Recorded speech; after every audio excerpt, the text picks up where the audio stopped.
안녕하세요. 저는 40대 여자입니다. 여러분들은 자신의 집안에 대해서 어떻게 생각을 하시나요? 사실 저희 집은 친인척도 많지 않았고, 명절에도 대부분 각자 가족끼리 보낸 적이 많았어요. 아무래도 이제는 그런 집들이 많지 않을까 생각을 했었는데, 아직도 집안 행사가 한 달에도 수십 번 있는 집들이 있더라고요. 바로 저희 시댁이었는데, 오늘 그 얘기를 여러분들께 들려드리려고요. 남편 집안은 결혼을 할 때부터 집안에 대한 부심이 대단했고, 결혼을 하고 나서 시부는 지금까지 해온 시댁 행사들에 대해서 일장연설을 하셨죠. 아가, 네가 이제 우리 집 사람이 되었으니 집안 행사는 네 시어머니 도와서 참석하거라. 다른 건 몰라도 종친회에서 하는 건 참석해서 해야 하니까 잊지 말고 꼭 참석하고. 솔직히 요즘은 전보다 많이 간소화됐지. 아마 우리 집만큼 이렇게 살뜰하게 챙기는 집도 없을 거야. 그렇지만 이렇게 행사를 챙겨야 우리 집안이 잘 살게 되는 거야. 알겠니? 그나저나 결혼하고선 친인척들한테 다 인사는 한 거니? 네? 아, 저희가 시간이 없어서 아직 못했어요. 남편이랑 저도 지금 일하고 있으니 평일에는 시간이 안 돼서요. 전화는 드리긴 했는데 직접 가서 인사도 드려야 하는 건가요? 여기까지 오기가 시간이 많이 걸려서 직접 찾아뵙고 인사드리는 건 어려울 것 같은데 아버님께서 보내주신 연락처 전화는 다 드렸어요. 아니, 전화만 하고 찾아가진 않았다는 거니? 그건 예의에 어긋나는 거야. 자고로 어른들을 잘 모셔야 니들이 나중에 하는 일도 잘 되고 그러는 건데. 그러지 말고 일들 좀 쉬고 며칠은 친인척들 집 나랑 같이 돌잡구나. 가서 직접 얼굴도 보고 인사도 드리고. 그래야 나중에 네가 행사 참석했을 때 다들 알고선 더 챙겨줄 거 아니니? 우리 집안은 대대로 이렇게 행사를 주관하고 도맡았던 집안이야.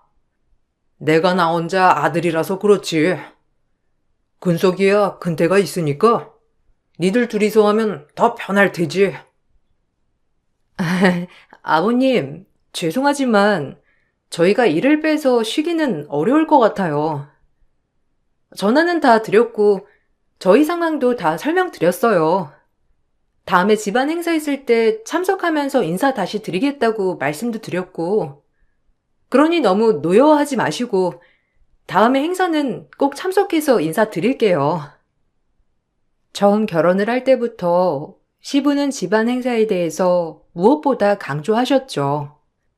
신혼 때는 그만큼 집안이 중요한 시댁이구나 생각을 했었는데, 시간이 점점 지나다 보니 정작 집안 행사를 위해 희생하는 건 다름 아닌 시모셨어요. 시부는 여자는 남편 집안을 위해 하나부터 열까지 다 희생해야 하는 생각이셨고, 그게 당연한 분이셨죠. 당연히 시모는 시집 오고 수십 년 동안 한 달에 수십 번도 넘게 있는 집안 행사 준비를 다 도맡아 하셨고, 저에게도 시모처럼 그렇게 하길 원하셨던 게 시부셨고요. 행사가 있기 몇 주 전부터 시부는 저에게 어떤 걸 준비해야 하고 몇 시까지 와야 하는지 매일매일 전화를 하셨답니다. 정작 시모는 저에게 이런저런 핑계라도 대며 오지 말라고 하셨죠. 아가, 시아버지가 전화 갔지? 이번에는 오지 말거라. 저번에 와서는 내내 고생만 하고 가고 내가 힘이라도 있으면 너 못 오게 빼주기라도 할 텐데 그러질 못하니 내가 너무 미안하구나. 이번에 몸이 좋지 않다고 해서 오지 마. 준비할 것도 별로 없고 여태껏 나 혼자서도 잘해왔으니 걱정하지 말고. 근석이한테는 내가 말해놓을 테니까 절대 오지 마라. 알았지? 아니에요, 어머님. 저번에 가서 저도 참석해보니까 어머님이 얼마나 고생하셨을지 눈에 보여서 안 되겠어요. 어떻게 지금까지 어머님 혼자서 그 많은 일을 다 하신 거예요? 남편한테 물어보니 한 달에 수십 번 있는 행사 어머님 혼자서 다 준비하셨다면서요. 정말 고생 많으셨겠어요. 제가 어머님께 얼마나 도움이 될진 모르겠지만 열심히 도울 테니 너무 걱정하지 마세요. 아니다. 오지 마라. 와서 고생했다고 한마디 듣지도 못하는데. 아이고, 내가 너한테 할 말이 없구나. 네 시애비가 워낙 유난이어야 말이지. 나야 못 배워 이런 것도 당연하다고 생각을 했으니까 지금껏 이렇게 살아왔다지만 귀하게 집에서 공부시키고 키웠는데 널 나처럼 고생시킬 순 없잖니. 이번에는 오지 말고 아버지 전화도 받지 마라. 너무 아파서 전화 못 받는다고 할 테니 그렇게 알고 있어. 어머님, 저 괜찮아요. 아버님보다는 어머님이 고생하실까봐 걱정이에요. 이번에는 참석하고 다음에는 일 때문에 저도 빠질 수 있으니까 그때는 그렇게 말씀드릴게요. 어머님 저번에도 고생하셔서 몸살 나셨잖아요. 이번에도 고생하면 어머님 진짜 큰일 나요. 차라리 저랑 같이 하시는 게 나아요. 걱정하지 마세요. 시모는 저를 정말 많이 아껴주셨어요. 행사 때 막상 제가 참석을 해도 시모는 혹시라도 제가 고생할까 싶으셨는지 이미 음식을 다 준비해 두셨고 제가 할 일은 거의 없을 때가 많았어요. 더군다나 행사가 끝나고 나면 제 손을 꼭 붙들고 차까지 태워서 얼른 보내셨죠. 시모께선 그렇게 절 생각해 주셨지만 시부는 하루 종일 빨리빨리 준비하지 않는다며 호통을 치셨어요. 처음엔 저도 뭘 몰라 어리둥절해해서 시키는 대로 했지만 시간이 지나면서 시모가 너무나 안쓰럽고 시부에게는 화가 많이 나더라고요. 몇 달을 그대로 지켜보니 그 수많은 종신들 사이에서도 일하며 움직이는 사람이라곤 시모밖에 없었죠. 어느 날은 집에 가는 길에 남편에게 이 상황에 대해 말을 한 적이 있었어요. 여보, 당신은 이걸 어떻게 생각하는지 모르겠는데 나는 지금 너무 부당하다고 생각해. 어머님 혼자서만 지금껏 이걸 다 해오신 거야? 아무리 그래도 이제는 주변에서도 도와줘야 하는 거 아닌가? 상에 음식 하나하나 올릴 때까지 엉덩이 한번 떼는 사람 없이 다 꿋꿋이 앉아만 있고 내가 몇 달을 지켜봤는데 나아지는 거 하나 없어. 이게 원래 그런 거야? 당신이 뭘 몰라서 그렇지. 원래 친인척들 많은 집은 이렇게 하는 거야. 더군다나 우리 집은 집안 명맥도 튼튼하고 자부심도 있고 그러니 더 그런 거지 뭐. 어쨌든 부모님 세대까지만 그럴 거고 나는 이렇게까지 할 자신도 없고 아버지 돌아가시기 전까지만 해도 이렇게 해야지 뭐. 당신도 너무 신경 쓰지 마. 아빠가 외아들이잖아. 고모들 틈에서 아빠 혼자 아들이니까 다 도맡아서 한 거지. 당신은 동서 들어오면 둘이서 나눠서 하면 되니 좀 수월할걸? 지금 그게 말이라고 해? 그게 아니라 왜 꼭 어머님만 일을 하고 며느리들만 일을 하냐고 그 말을 하는 거야. 당신도 이번뿐만 아니라 지금까지 한 번도 부엌간으로 들어온 적도 없고 도와준 적도 없잖아. 이게 당연한 거냐고 물어보는 거야. 난 이게 왜 당연하다고 생각하는지 이해가 안 돼. 그냥 가풍이야. 그렇게 생각해. 우리 집처럼 하는 집도 얼마나 많은데. 당신이 대가족을 안 봐서 그런 거지. 원래 대가족들이 다 이렇다고. 어쨌든 부모님 돌아가시기 전까지는 어쩔 수 없이 하긴 해야지 뭐. 어차피 당신 가도 뭐 별거 하는 것도 없잖아. 그냥 엄마가 하는 거 옆에서 거들어드리면 되는 거니까 너무 걱정하지 말고. 동생도 결혼한다고 하니 동서랑 같이 하면 더 편하지 뭐. 남편은 끝까지 자신이 도와주겠다고 말은 하지 않았고, 가만히 앉아있는 남편의 꼴을 보자니 너무나 황당하고 현타가 많이 오더라고요. 그러던 중 시동생이 결혼을 하게 되었는데, 동서는 대학교 조교수로 일을 하던 사람이었고, 대학 전임 교수를 준비하고 있다고 했죠. 시부는 동서를 너무나도 좋아하셨는데, 바로 동서가 사학과 조교수였기 때문이었어요. 자신들의 가풍을 누구보다 잘 이해할 수 있을 거라며 결혼하기 전부터 너무나 마음에 들어 하셨어요. 드디어 우리 집안에 걸맞은 사람이 들어왔구나.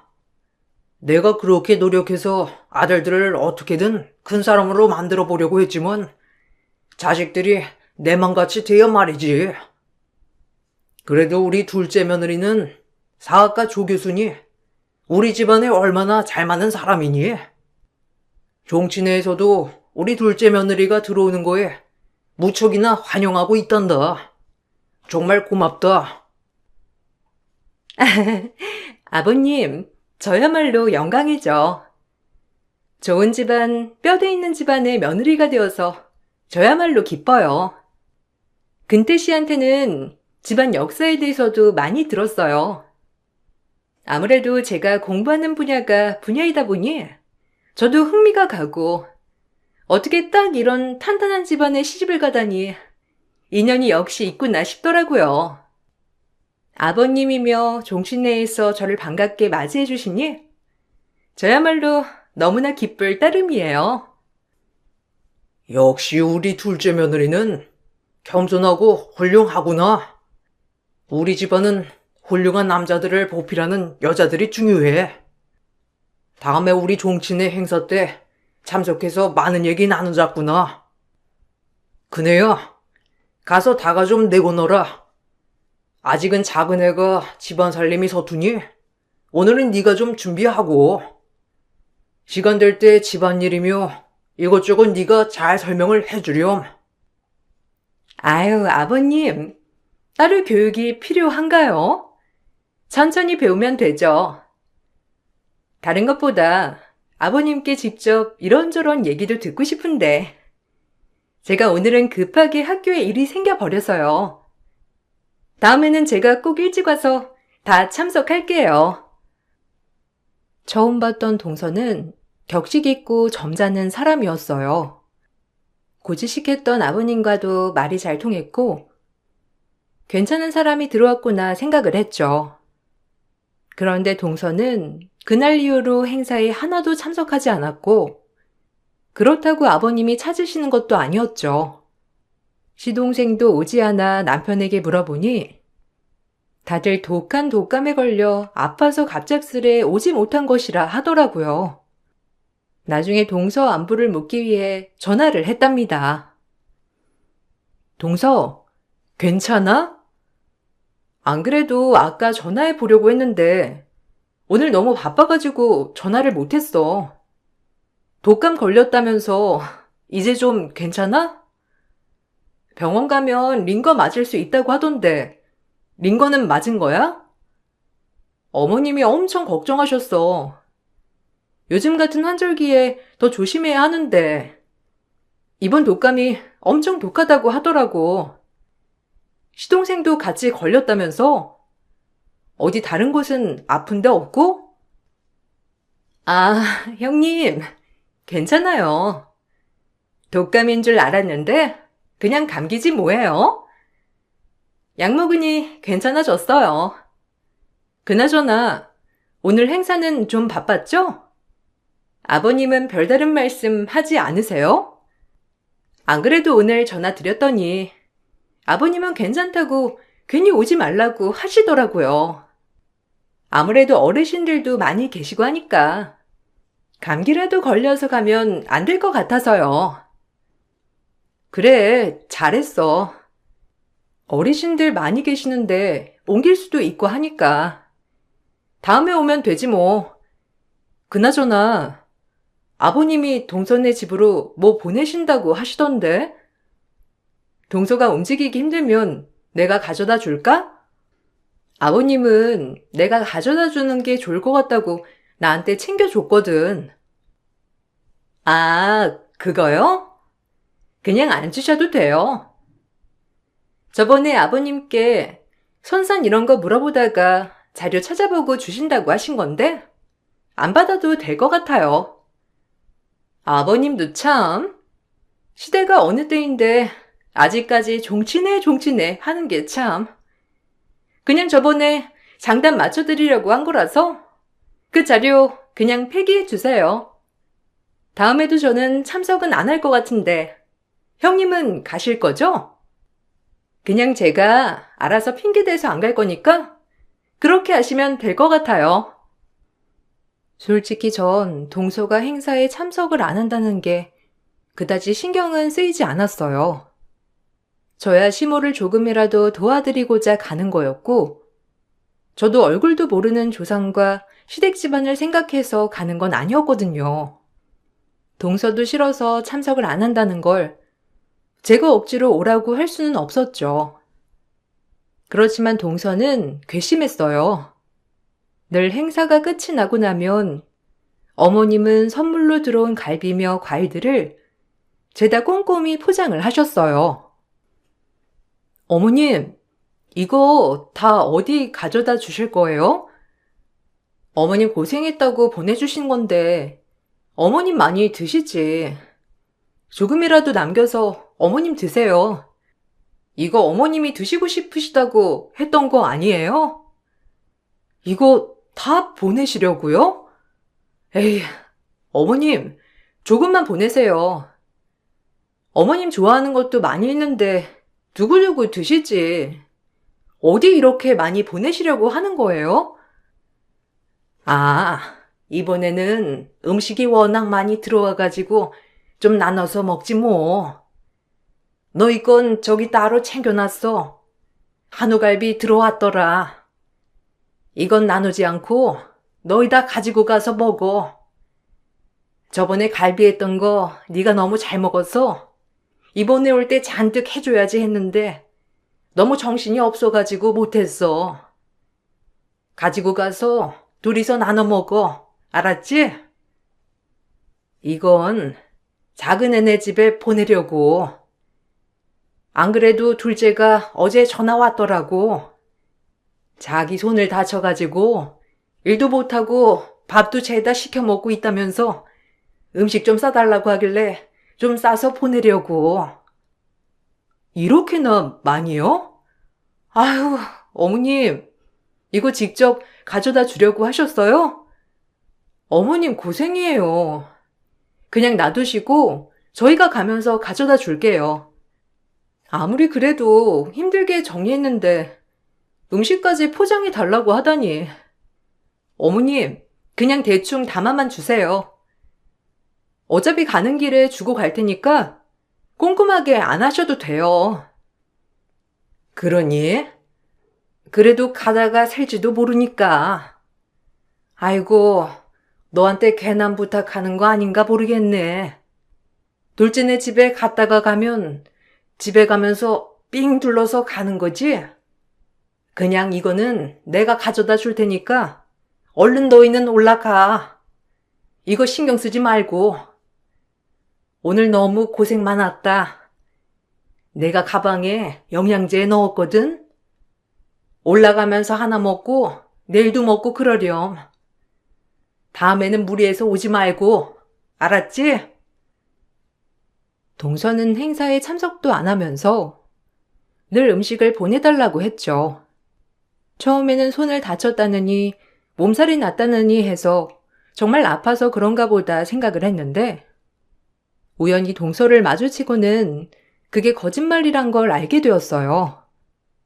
동서가 근무하고 있는 대학 근처에 갔다가 카페에서 나오는 동서를 마주치게 되었는데 다쳐서 깁스를 했다는 손은 어디 가고 양손이 모두 멀쩡하더라고요.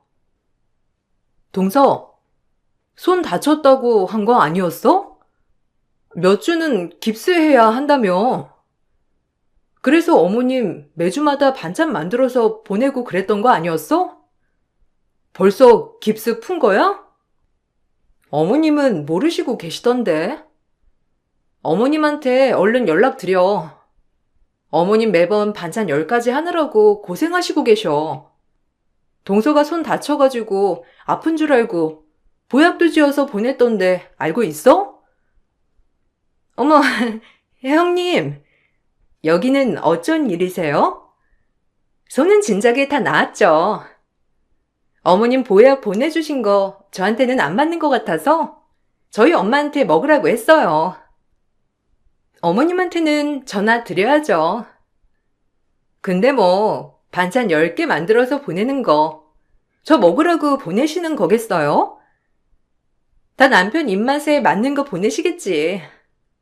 제가 다 나았다고 말해도 어머님 그냥 보내실 것 같은데. 아니야. 어머님 동서가 좋아하는 걸로만 보냈던데? 동서 좋아하는 음식 물어봐가지고 다 만들어서 보내셨잖아. 어머님 고생 많이 하고 계셔. 안 그래도 음식 준비하느라 바쁜데 동서네 먹을 반찬까지 하시다 보니까 몸이 별로 안 좋으신가 봐. 동서가 얼른 연락드려서 이제 괜찮다고 말씀드려. 그리고 아버님께서 뭐라고 연락 안 하셨어? 동서는 왜 한 번을 참석 안 하냐고 하시던데. 그래요? 일이 바쁘고 정신이 없어가지고 참석을 못했네요. 아버님한테는 제가 따로 전화 드릴게요. 어제 전화 오시긴 했는데 제가 바빠가지고 어머님께 잘 말씀드렸는데 아버님한테 전달을 안 하셨나 봐요. 그나저나 요즘은 음식을 좀 대충 하나 봐요. 처음에는 그래도 꽤나 먹을 거 많이 보내시던데 재료도 간단한 걸로만 쓰시는 것 같고 이제 어머님이 나이가 있으시니 힘드신가? 동서, 그렇게 음식 먹고 싶으면 동서가 직접 가서 음식을 해. 어머님한테 자꾸 보내달라고 하지 말고 어머님 2번 고생하시는 거잖아. 그래도 동서 고생할까 어머님이 얼마나 신경 쓰는데 어떻게 그렇게 말을 해? 아니, 제가 나쁜 말 하는 것도 아니고 어차피 음식 준비할 거 하는 김에 좀 정성 들여서 만들면 좋잖아요. 정성을 더 들여야 복이 오고 그런 거 아니겠어요? 어머니 음식하는 거 보면 복이 올 것 같지 않아서 그러죠 뭐. 그리고 음식하는 김에 조금 나눠 먹자는 건데 형님은 왜 저한테 뭐라고 하세요? 동서는 한 번 참석도 안 하면서 음식이 부실하니 어쩌니 하며 지적만 했죠. 처음에는 저에게만 그런 말을 하는 줄 알았는데 나중에 알고 보니 시모에게도 은근슬쩍 정성이 부족하니 재료가 부실하니 하면서 말을 했더라고요. 동서가 그렇게 말을 하고 나면 시모는 더 잘해주려고 신경 써서 음식을 해 보내셨고 동서는 손 한 번 쓰지 않고 음식을 받아먹고 시모는 날이 갈수록 힘을 잃으셨어요. 가족들이 다 같이 모인 자리가 있었는데 그 자리에서 시부는 선전포고를 하셨어요. 니들은 요즘 세대니? 얘도 우리 세대처럼 하지 않는다고 하더구나. 솔직히 지금도 예전처럼 준비하려고 하면 3일 밤낮은 준비해도 모자랄 텐데 시대가 바뀌었으니 이렇게 간소화된 거 알지? 어쨌든 예전에야 첫째 아들에게 모든 권한을 다 줬지만 나는 첫째라고 다 주고 둘째라고 덜 주고 그런 거 없어. 모든 집안을 위해서 잘 이끌 수 있는 사람한테 더 줄 테니 너희들 그렇게 알아라. 어머, 우리 아버님 역시 깨어있는 분이시네요. 요즘 누가 첫째만 챙겨주고 그러겠어요. 애초에 첫째, 둘째 따지면서 재산 물려주고 그런 건 사라진 지 오래죠. 아버님처럼 이렇게 깨어있는 분이 어르신으로 계신 집안이 잘 안 될 수가 없을 것 같아요. 할아버님 세대에서는 음식 가짓수며 이런 것도 정말 많으셨겠죠? 제가 봐도 요즘은 많이 간소화된 것 같아요. 그렇지. 역시 우리 둘째 며느리가 이런 건 잘 아는구나. 솔직히 이런 것도 힘들다면서 다른 종친의 며느리들은 이혼도 하고 그런다는데 나는 그런 거 정말 쓸데없는 일이라고 생각하고 있지. 예전이랑 비교하면 요즘은 정성이 사라졌어. 이런 식으로 하면 우리 집안의 월복도 다 날아가게 생겼지. 안 그러냐, 그네야? 아버님, 근데 요즘은 많이 간소화하는 편이기도 하고, 일도 있는데 매번 시간을 내서 준비하기도 어렵기도 하고요. 솔직히 어머님만 고생하시니 저는 좀 더 간단하게 해도 괜찮다고 생각해요. 종친회 회의나 이런 건 식당을 예약해서 해도 되는 건데, 굳이 여기까지 다 모이셔가지고 식사를 준비해야 하는 게 생각보다 부담이거든요. 아버님께서 요즘 세대 생각을 많이 하시니까 이런 부분도 좀 고려를 해서. 그네는 역시 하나는 알고 둘은 모르는구나. 이렇게 하나하나 정성 들여서 보시면 종친회에서도 우리 집안을 위해서 얼마나 생각을 해주시겠니? 이게 다 너희들 후손들을 위해서 준비하는 건데 기쁜 마음으로 해야지 힘들어하면 되겠어? 그네는 아무리 큰 며느리라고 해도 아직 부족한 게 많구나. 우리 둘째 며느리 말처럼 요즘 얼마나 많이 간소화됐니? 예전처럼 그렇게 안 하는 걸 고마워하지는 못할 망정. 에휴. 그러게요, 아버님. 솔직히 전 예전 전통 그대로 이어가는 게 제 전공에서도 좋다고 생각을 하거든요. 전 아버님 생각 전적으로 응원해요. 그렇지만 뭐, 요즘 세대에서 저희같이 생각하는 사람이 얼마나 있겠어요. 다 형님처럼 생각을 하죠. 참 슬프네요. 시부는 저에게 동서 생각을 닮아보라며 역정을 내셨고, 시모는 제 편을 들어주시려다 시부에게 화를 듣기도 했어요. 어색하게 가족 모임이 끝이 나고 집으로 돌아가는 길, 전 지금 상황이 너무 부당하다고 말을 했지만 남편은 오히려 집안 분란을 일으킨다며 저에게 화를 냈죠. 당신은 왜 쓸데없는 말을 해가지고 아버지 화를 돋궈? 재산 동생네한테 다 주면 어쩌려고? 재수씨 하는 거 못 봤어? 가서 알랑방귀라도 끼면서 아버지 비위 좀 맞춰주면 좀 좋아? 당신이 좀 아빠한테 애교라도 부려가지고 재산이라도 받아와야 할 거 아니야? 솔직히 아빠는 우리보다 며느리들이 어떻게 하냐 보고 재산 남기실 거야. 저번에 사촌형 이혼한 거 알지? 거기 며느리도 처음엔 종친에 참석했다가 경악하고 이혼하겠다 선언해서 별거하고 있었잖아. 아버지가 그거 보고 우리 집 며느리는 잘 들어와야 할 텐데 얼마나 말했다고. 나 당신네 집 재산에 욕심 하나도 없어. 그렇게 가지고 가고 싶으면 당신이 아버님한테 알랑방귀를 끼든 말든 알아서 해. 난 생판 얼굴도 모르는 당신 조상이랑 처음 보는 당신 종친들 위해서 쉬는 날에도 행사 참석했어. 이건 솔직히 어머님이 혼자서 고생하시는 게 안쓰러워서 도와드리려고 가는 거긴 하지만 당신은 어머님이 안쓰럽기는 한 거야? 엄마가 40년을 넘게 집안일을 하셨는데 지금도 힘드시겠어? 그리고 예전이랑 비교를 해보면 얼마나 간소화됐는데. 재수씨 말도 틀린 말은 아니야. 예전엔 이것보다 훨씬 더 많고 음식도 어마어마하게 준비했다고. 당신이 이 정도 가지고 그렇게 놀랄 게 아니라니까. 딴 생각하지 말고 당신만 잘하면 돼. 그러면 집안에 땅이며 뭐며 다 받는 건데 왜 쉬운 길을 포기하는 거야? 재산 받고 나중에 힘들면 그때 가서 안 한다고 하면 되지. 이 집안에서는 고생하는 시모를 생각하는 사람이 한 명도 없는 듯 했어요. 행사가 하나 끝날 때마다 시모는 몸살이 잔뜩 날 정도로 힘들어 하셨죠. 그런 시모를 보면서 저까지 외면할 순 없다 생각을 했어요.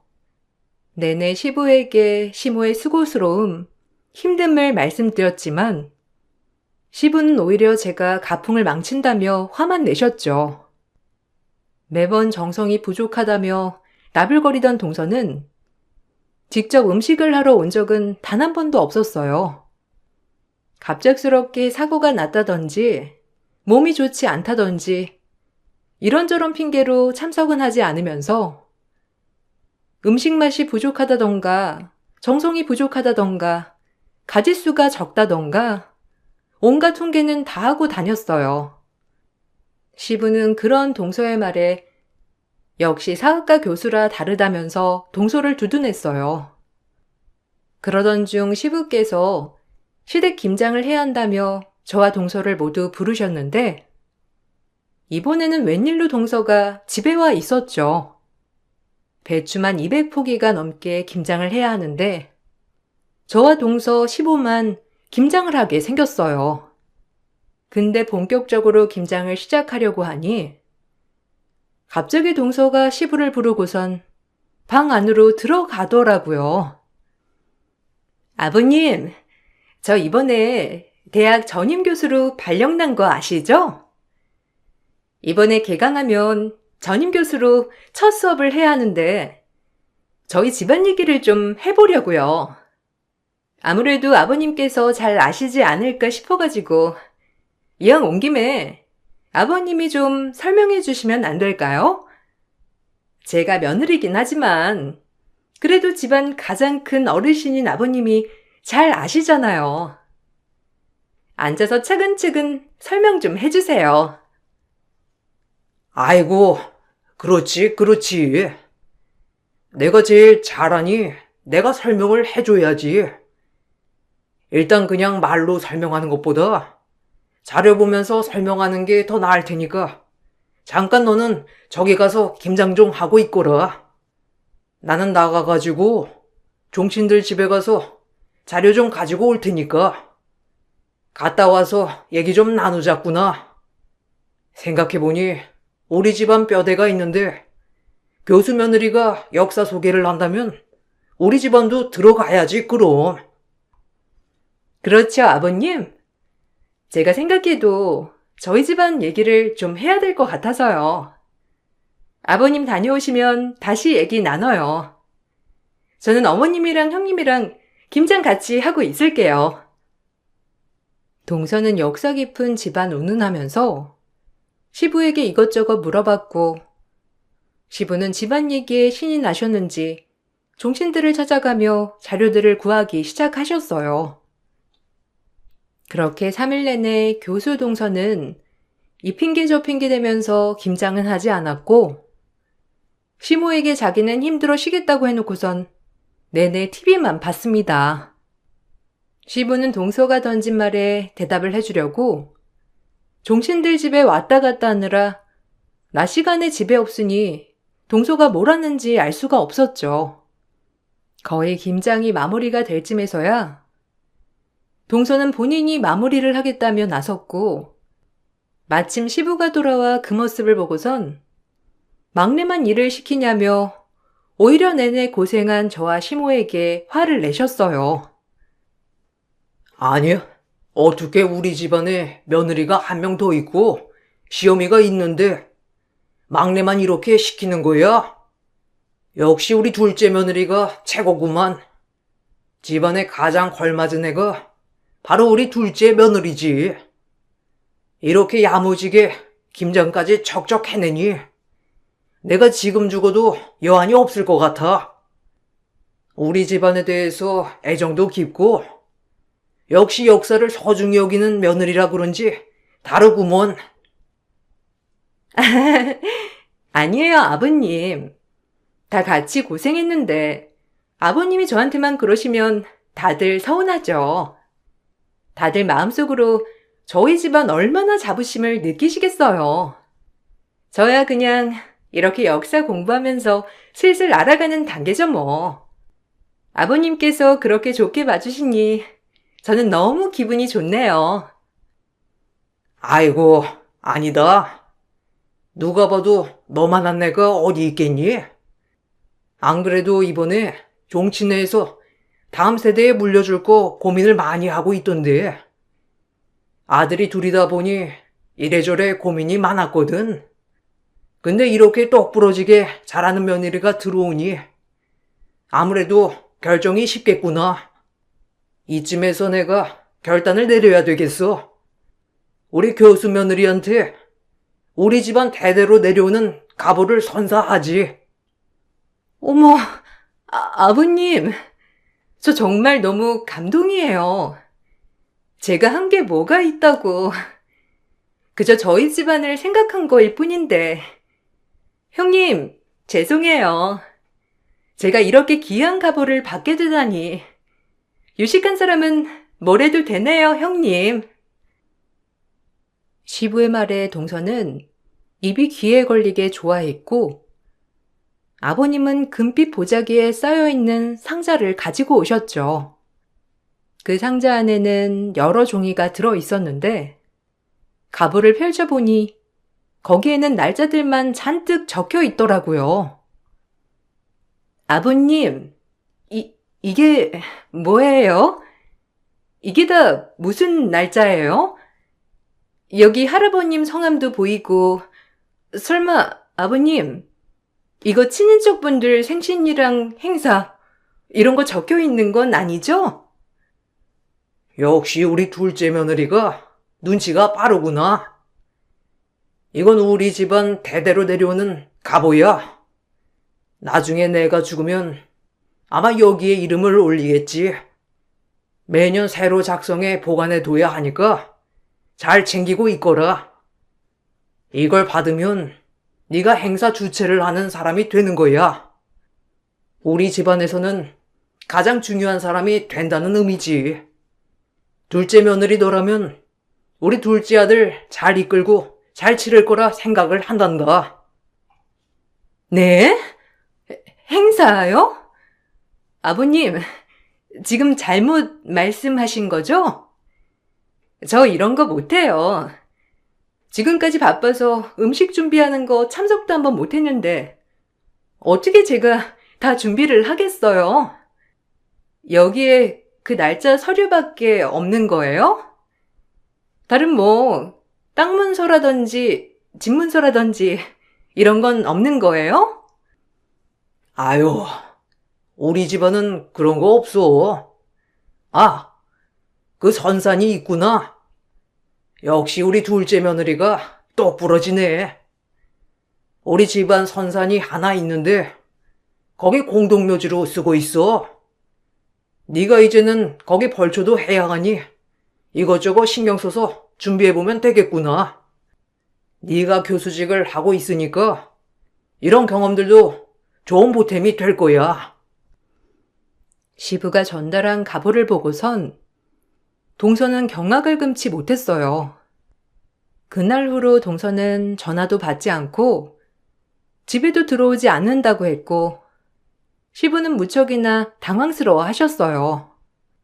그렇게 집안에 대해서 관심을 갖고 좋아했던 며느리가 막상 집안의 모든 걸 관장할 수 있게 해준다고 하니 도망가 버렸으니 당황스러울 수밖에 없었죠. 시부는 끈질기게 동서대학까지 찾아가 동서를 찾았는데 사학과 전임 교수가 되었던 동서는 꽤나 난감해졌답니다. 도저히 아버님을 말릴 수 없었는지 저에게 도움을 요청하더라고요. 형님, 제발 저 좀 도와주세요. 아버님 매일매일 대학으로 찾아와서 절 찾고 다니신다는데 저 정말 너무 힘들어요. 여기 와서 무슨 얘기를 하고 계시는지 집안일은 뒷전으로 하고 사학과 교수를 하고 있다면서 매번 학과장님 찾아가서 난리 피우신다고 하는데 제발 형님이 도와주시면 안 될까요? 저 솔직히 집안일 그거 하고 싶지 않아요. 왜? 동서, 그걸 원하던 거 아니었어? 손 하나 까딱 안 하면서 우리한테는 정성이 부족하니 뭐니?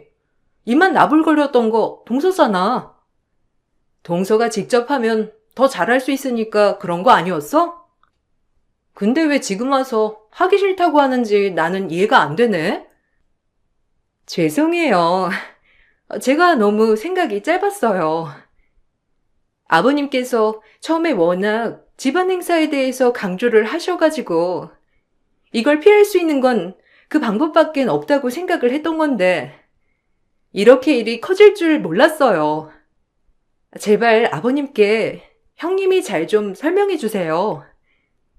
이대로 있다가는 저 진짜 남편이랑 같이 집안일들 다 도맡아 해야 할 수도 있어요. 그래, 동서가 원한 게 그거잖아. 내가 뭘 도와달라고 하는지 이해를 못하겠네? 원하던 일 이루었으니 어디 한번 열심히 해봐. 나는 동서 응원해. 솔직히 나한테는 그게 별로 안 맞다고 생각했거든. 역시 동서는 생각이 다 있구나? 어머님도 이제는 좀 편하시겠네. 어디 정성 들여서 열심히 준비해봐. 동서대학에는 이상한 소문이 돌게 되었는데 사학과 교수인데도 정작 지방 가보는 내팽개친다며 교수 자질에 대한 문제가 제기됐던 모양이더라고요. 결국 전임 교수로 시작할 수 있었던 기회를 그렇게 동서는 날리게 되었어요. 결국 동서가 도망을 가버리니 시부는 다시 시모에게 요구를 했지만 시모는 이혼을 요구하셨어요. 그제야 시부는 사태의 심각성을 알아차리셨지만 시모의 이혼 청구는 역시나 받아들여졌고 시모는 40년이 넘는 세월 동안 억압받았던 자유를 뒤늦게 찾으셨답니다.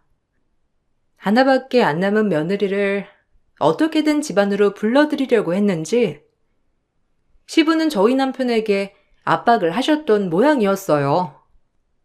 그렇지만 전 남편에게 다시 한번 시댁에 가서 일을 하게 된다면 당장 이혼을 하겠다 으름장을 놓았죠. 남편은 시부와 다시는 마주치지 않게 해주겠다며 사과했고 지금까지 남편 혼자 시부를 보러 가고 있어요.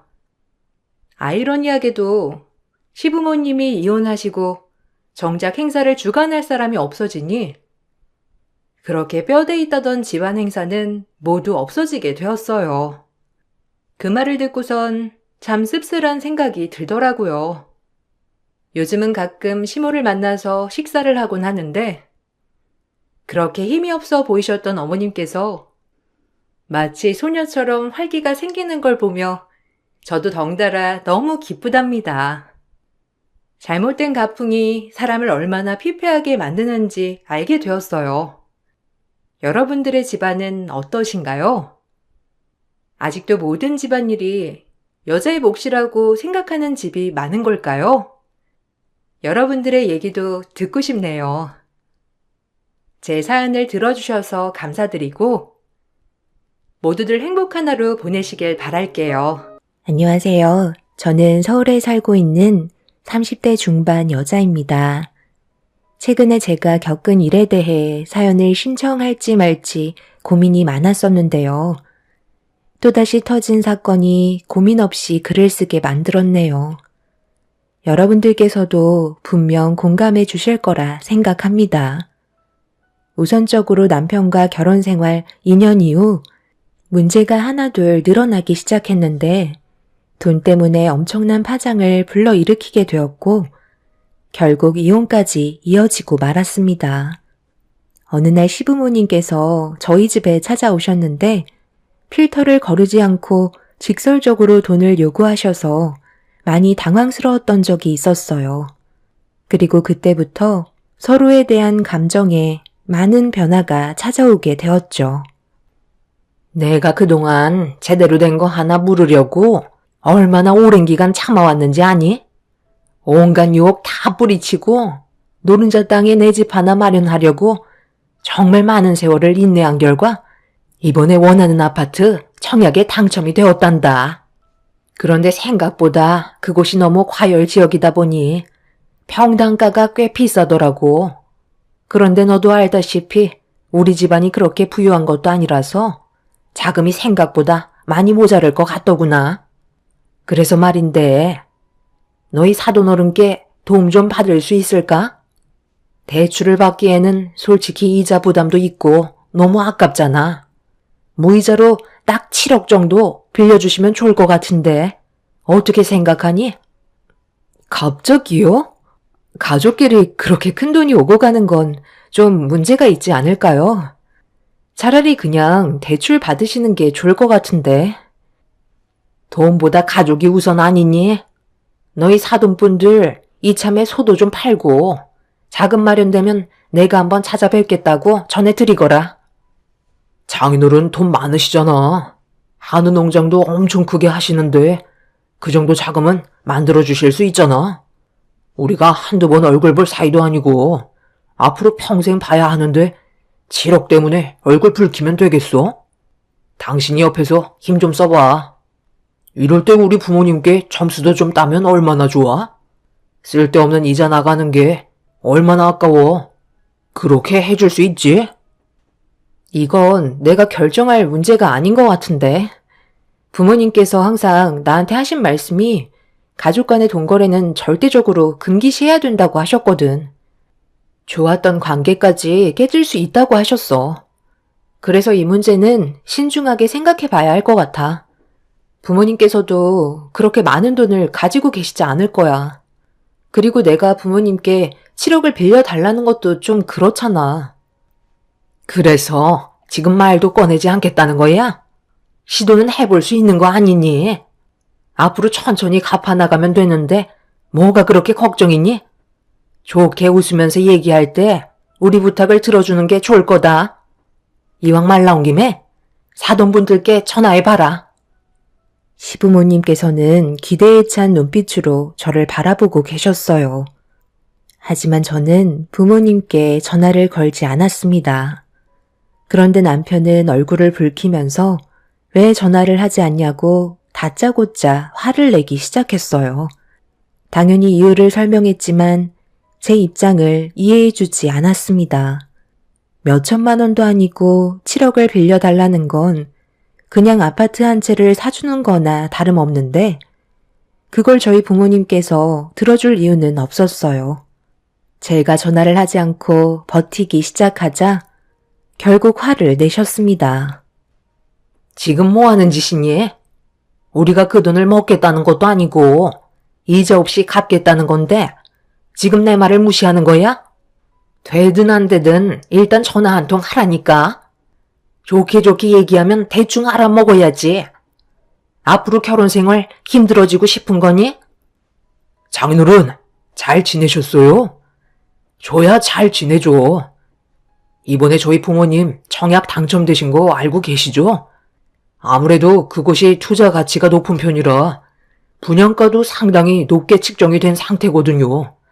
그러다 보니 자금이 많이 부족해서 대출을 알아보니까 생각보다 이자가 너무 많이 나와서 고민을 하고 있는데 장인어른께서 한우 농장을 하시니까 사이를 봐서라도 자금 좀 빌려주셨으면 좋겠는데 혹시 괜찮으세요? 시간은 좀 걸리겠지만 천천히 갚아 나가도록 하겠습니다. 어떤 마음인지는 알겠는데 차라리 대출을 받는 게 서로 부담이 없을 것 같네. 고민도 없이 이런 말을 바로 하는 건 좀 아니지 않나? 가족끼리 돈거래는 절대 해선 안 될 금기 사항이고 그동안 내가 살아오면서 가족들 간의 돈거래 때문에 인연까지 끊고 돌이킬 수 없는 사건들까지 일어나는 걸 정말 많이 봐왔었다.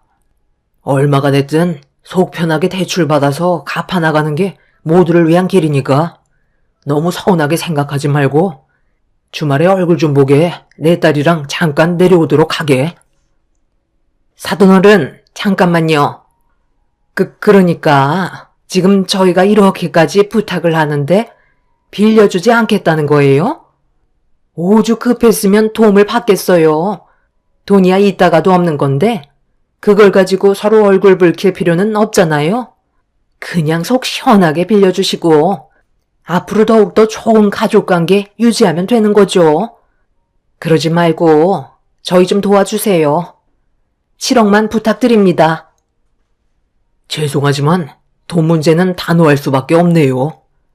그리고 방금 7억이라고 얘기하셨는데 저희도 그렇게까지 큰돈이 현금화되어 있지 않아요.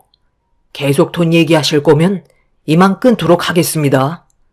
2번 다시 돈 문제로 전화 안 주셨으면 좋겠네요. 아빠는 단호하게 거절하셨어요. 저는 이미 예상했던 결과였지만 남편과 시부모님께선 당연하게 빌려주실 줄 알았는데 반대의 결과가 나와서 많이 당황하셨고 결국 저에게 모든 화살이 돌아오고 말았네요. 순식간에 안 좋아진 분위기는 저를 더욱더 압박해 나가고 있었어요. 시모는 앞으로 시집 생활이 힘들어질 것 같다며 자리에서 일어나 현관문을 나서셨습니다. 시부는 저를 째려보시더니 아무 말 없이 자리에서 일어나셨고 남편을 따로 불러 밖으로 데리고 나갔어요. 한참의 시간 동안 들어오지 않던 남편은 집으로 다시 돌아오자마자 저에게 삿대질을 하면서 온갖 막말을 퍼붓기 시작했죠.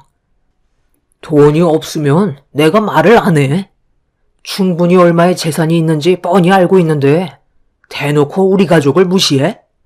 부모님께서 이번 일로 장인어른한테 정말 많은 실망을 하셨다고. 가족 모두가 잘 되면 얼마나 좋아? 그게 그렇게 잘못된 거야? 당신 가족만 좋은 거지. 우리 부모님이 혜택 보는 건 하나도 없으시잖아. 내 말이 틀렸어? 몇천만 원도 아니고 어느 누가 가족이라고 7억을 바로 빌려줄 수 있겠어. 솔직히 일반 서민들 중에 7억 가지고 있는 사람들이 몇 명이나 있을 것 같은데? 너무 터무니없는 조건이고 빌려주고 안 빌려주는 건 우리 부모님 마음인데 그걸 왜 강요하시는지 모르겠네. 그렇다고 당신이 우리 부모님한테 엄청 잘하는 것도 아니잖아.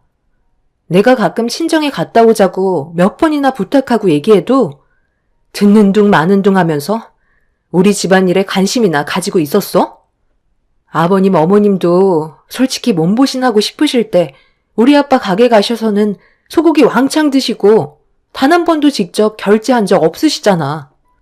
그런데도 불만 한 번 표하지 않으셨는데 정작 당신이랑 아버님 어머님은 계속 우리 집안에 바라기만 하잖아? 내가 이런 문제로 몇 번이나 부모님께 불만을 털어놓은 적도 한두 번이 아니야. 하지만 아빠는 가족이라는 명분 하나 때문에 음식값도 받지 않으시고 오히려 더 잘해주시려 하는데 그런 노력은 조금도 보려하지 않고 7억을 안 빌려줬다고 지금 이 난리를 피워? 우리 아빠가 죄를 지은 사람도 아닌데 돈을 빌려주지 못한다고 왜 죄송하다는 말을 하셔야 되는 거지? 죄송하다는 말은 시부모님께서 해야 옳지 않을까? 그래서 결과적으로 안 빌려주셨잖아.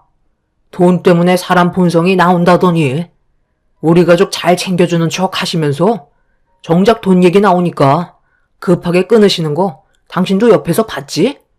나도 오늘 이 시간 이후로 장인 장모님께 사위로서 다가가지 않고 남처럼 행동해야 되겠다. 이게 바라시는 거라면 당연히 그렇게 해드려야지. 내 말이 틀린 건 아니잖아? 남편은 자신의 집안이 잘못한 건 조금도 없다며 무조건 저희 가족이 도와주지 않았다는 거에 초점을 맞춰서 온갖 막말을 퍼부어대고 있었습니다. 그런 모습을 보고 있는데 얼마나 속이 좁은 사람인지 알 수 있겠더라고요. 시부모님이 청약이 당첨되고 나서 저에게 부쩍 잘해주시더니 전부 다 이유가 있었던 거였고 속보이는 행동들이 더욱더 실망을 하게 만들었습니다. 그날 이후 남편과는 냉전이 흘렀고 시부모님은 더 이상 저에게 연락조차 하지 않았어요.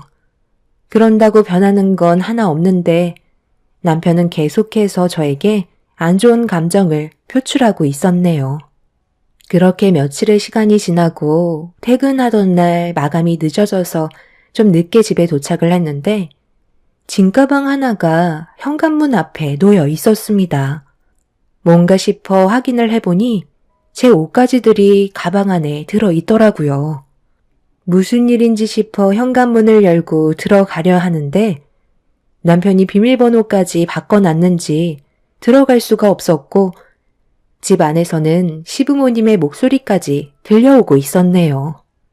도대체 무슨 상황인지 알 수 없어 현관문을 두드렸지만 집 안에 있는 남편과 시부모님은 문을 열어주지 않았고 결국 참다 못한 저는 화가 너무 나서 열쇠 수리공을 부르겠다며 소리를 지르자 그제서야 남편이 현관문을 열었습니다.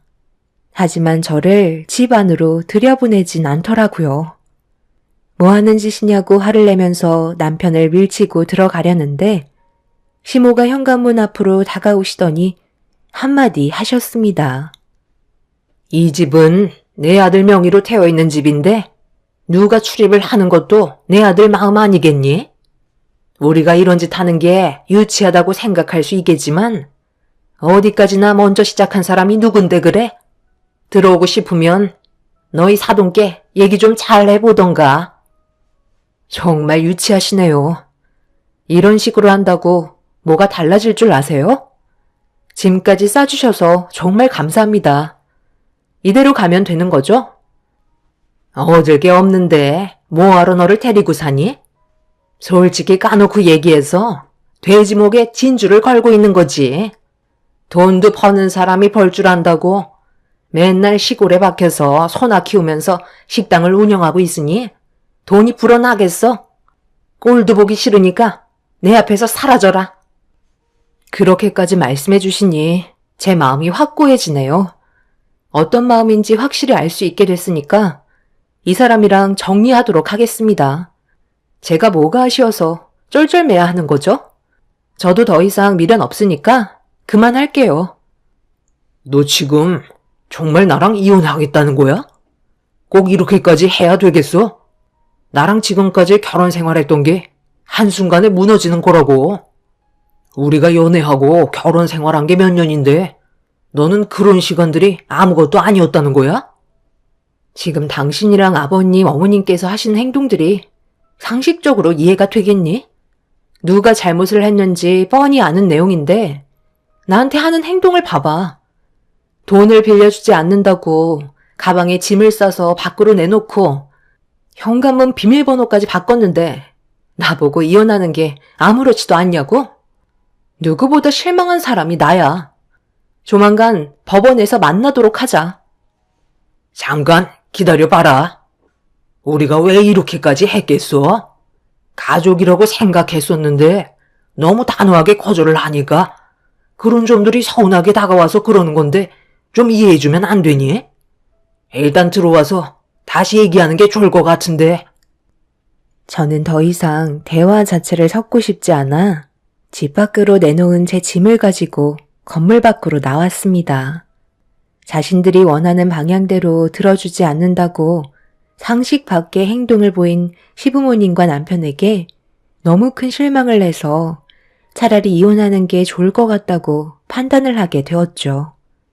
제가 등을 돌리고 나오자 남편은 저에게 쉬지 않고 전화를 걸었지만 이미 저보다 돈을 더 중요하게 생각한 남편을 남은 인생의 동반자로 함께 걸어가고 싶지 않았어요. 친정으로 와버린 저를 보신 부모님께서도 많이 당황하셨고 전체적인 상황을 설명드리자 부모님께서는 화가 많이 나셨네요. 결국 이 문제는 상당히 커지게 되었고 며칠 뒤 부모님께서 저를 데리고 남편과 만나기로 결정을 보게 되었습니다. 부모님께서 서울에 건강검진을 사전에 예약해 놓으셨기 때문에 남편과도 진지하게 대화를 이어나갈 생각을 가지고 계셨죠. 부모님께서도 이혼을 심각하게 고려하셨어요. 그렇게 약속된 장소에서 저희는 남편을 따로 만나게 되었고 상당히 많은 대화를 주고받았습니다. 남편은 저희 부모님께 그동안 서운했던 부분들에 대해 쏟아내기 시작했어요. 그리고 그 말을 듣고 계시던 부모님께서도 기분이 상당히 안 좋으신 것 같았죠. 몇 시간 동안 서로의 안 좋았던 감정들에 대해 털어놓았는데 시부모님께서 남편 집으로 들어왔는지 전화가 왔길래 상황을 설명한 뒤에 모두가 남편 집에 다시 모여 대화를 이어나가게 되었네요. 역시나 예상했던 문제가 일어났습니다. 이렇게 얼굴 뵙고 대화를 나누는 게 전화 통화하는 것보다 훨씬 더 낫겠네요. 솔직히 저희가 오죽했으면 그 큰 돈을 빌려달라고 부탁했겠어요? 사정이 안 좋은 만큼 대출 받는 게 부담스러워서 그런 건데 어느 정도는 생각해 주셔야죠.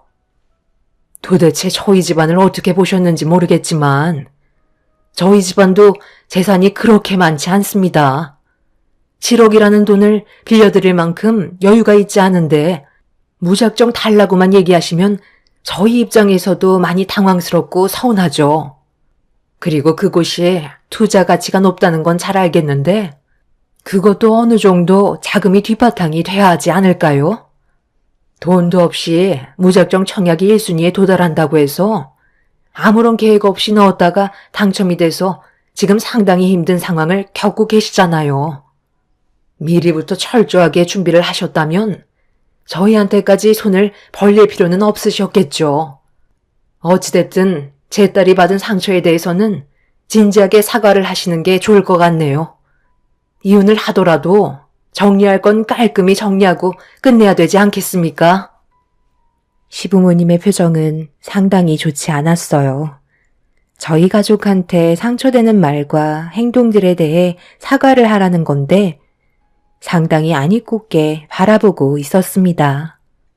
시부는 어차피 이혼을 하는데 왜 사과를 해야 하냐면서 얼굴을 붉히셨네요. 그 모습들을 보는데 시댁 식구들이 너무 한심해 보였습니다.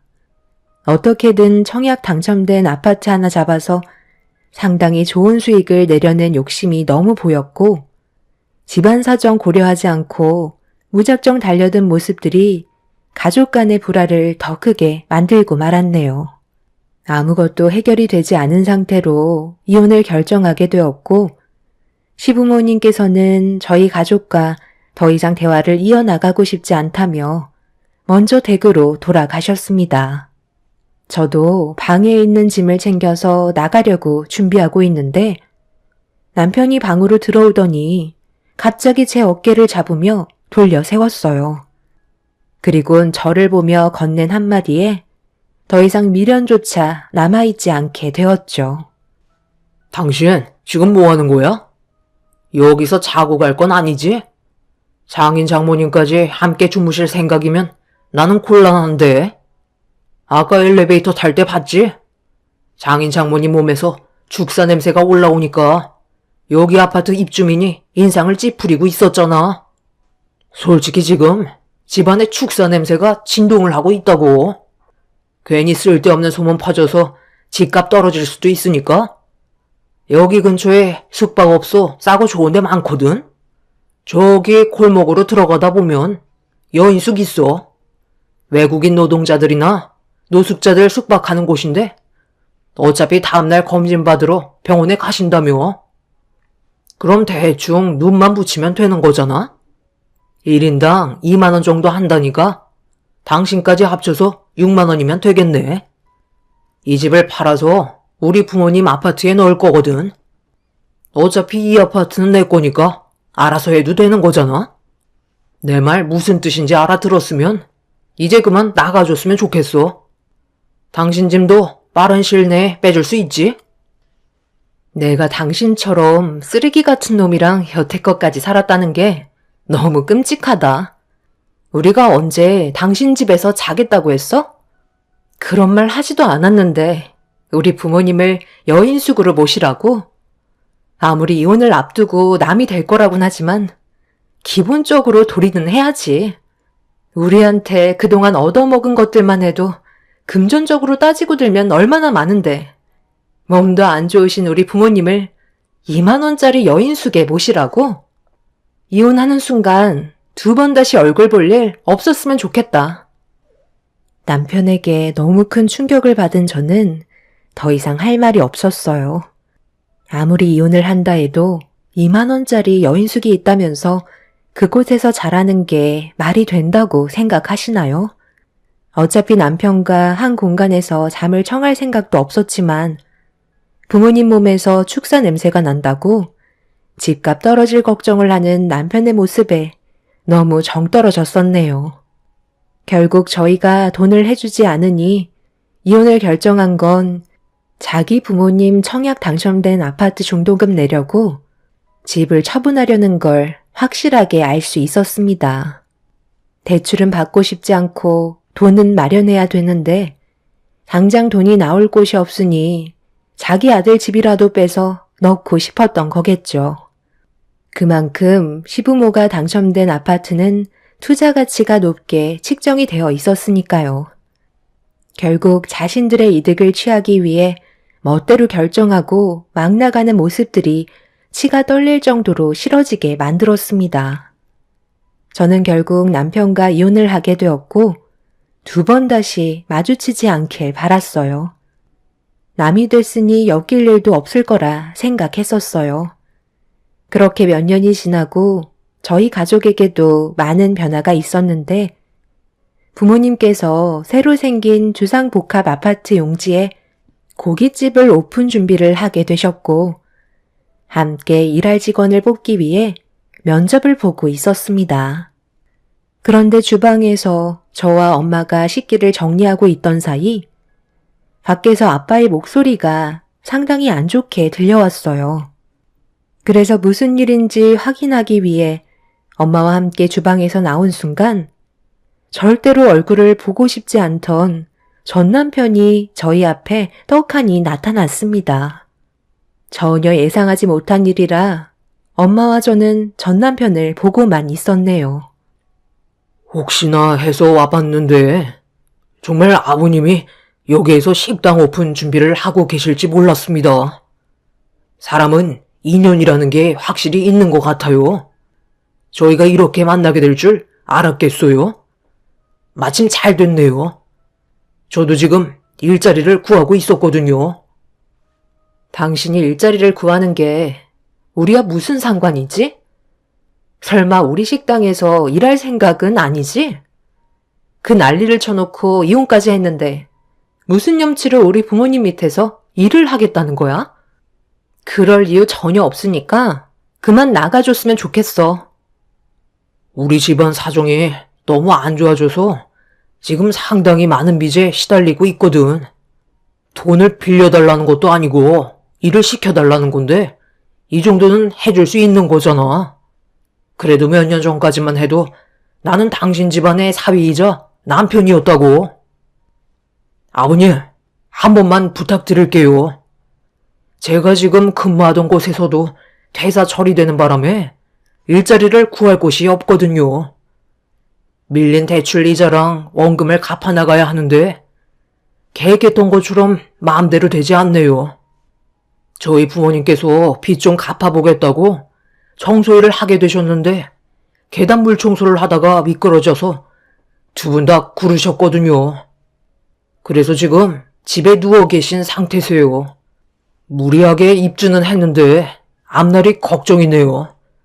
저는 부모님께 집을 처분하자고 말씀드렸지만 앞으로 더 오를 예정이라고 절대 처분할 생각이 없다고 하세요. 그러니 저라도 돈을 갚아나가야 하잖아요. 저희 사정이 많이 안 좋은 만큼 아버님께서 넓은 마음으로 도와주신다면 정말 열심히 일하도록 하겠습니다. 그래도 과거의 사이였는데 월급은 두둑히 챙겨주실 거죠? 내가 자네를 왜 데리고 일을 해야 되는 거지? 지금 한 공간에 있는 것 자체로도 불편한데 뭐하러 그런 걸 감수하면서까지 자네를 데리고 식당을 운영해야 되는지 이유를 찾지 못하겠네. 우리가 자네를 차버린 게 아닌 자네가 우리를 차버렸으니 조금의 미련조차 남아있지 않고 곧 식당을 오픈하는데 직원들의 상태도 상당히 중요하거든. 그런데 자네의 상태는 누가 봐도 정상적이지 않아 보이는데 혹시 자네 하루도 빠짐없이 술을 마시고 있는 거야? 온몸에서 술이 쩐 냄새가 나는구먼. 이런 몸 상태로 뭘 하겠다는 거야? 괜히 영업 방해하지 말고 그만 나가주게. 내 눈에 흙이 들어와도 자네를 받아줄 일은 없을 걸세. 정말 너무하시네요. 저희 집안 사정이 안 좋아서 부탁까지 하는 건데 어떻게 고민도 하지 않으시고 결정하실 수 있는 거죠? 일을 시켜주실 때까지 절대 나가지 않을 거니까 그런 줄 아세요. 영업방해가 뭔지 보여줘요? 그냥 이 자리에 드러눕겠습니다. 남편은 과거에 제가 알고 있던 사람보다 더 쓰레기가 되어버렸어요.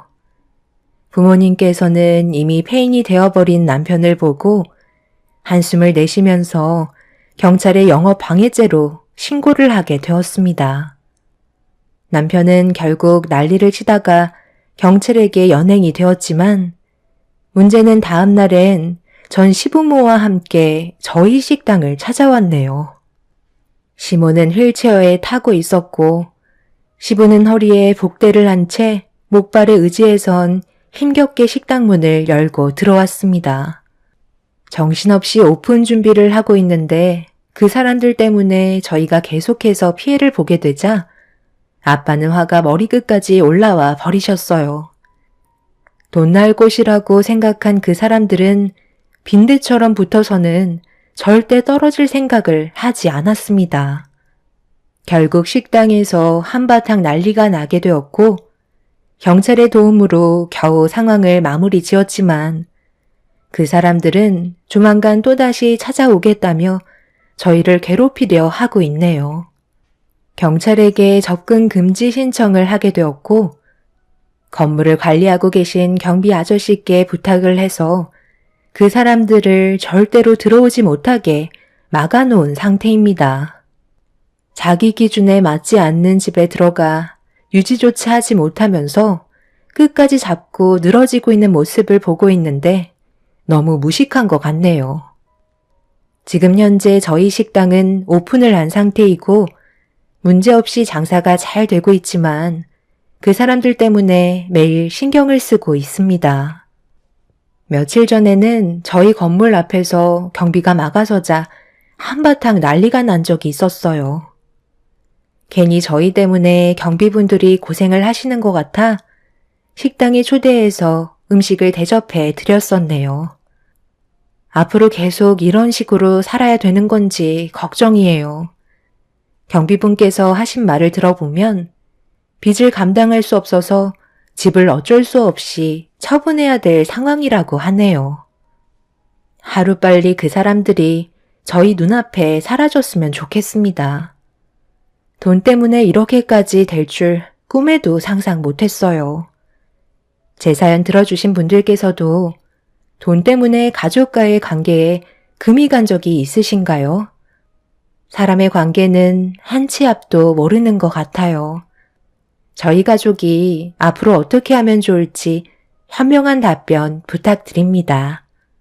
감사합니다. 안녕하세요. 저는 오늘 10년의 시간을 함께했던 시어머니에 대해 여러분들과 대화를 좀 나누고 싶어 사연을 신청하게 된 40대 중반 여자입니다. 사람이 나이가 들면 세상을 떠나야 된다는 건 불변 없는 당연한 이치겠지만 그 과정이 2번은 겪고 싶지 않을 만큼 정신적인 고통이 상당합니다. 사랑하는 사람이 세상을 떠나면 남아있는 사람은 추억을 먹고 산다고 하잖아요.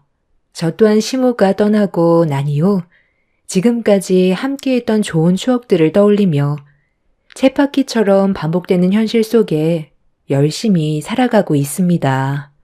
시모가 돌아가신 지 벌써 2년의 시간이 흘렀는데 사연을 신청하게 된 건 시댁 집안에 남아있는 가족들 때문입니다. 철판도 두껍지 내칠 땐 언제고 이제 와서 저를 찾는 이유는 돈이었어요. 당연히 도와줄 필요가 없기 때문에 전부 돌려보냈지만 느낌이 좋지는 않습니다. 괜히 불이익을 당하게 될까봐 앞으로 어떻게 해야 할지 고민 중에 있어요. 시댁 집안이 처음부터 문제가 있던 건 아니었어요. 시모의 건강이 악화가 되면서부터 집안의 균열이 무너지기 시작했습니다. 누군가 시모를 살펴드려야 할 상황이었는데 다들 바쁘다는 핑계로 함께 지내는 걸 거부했었어요.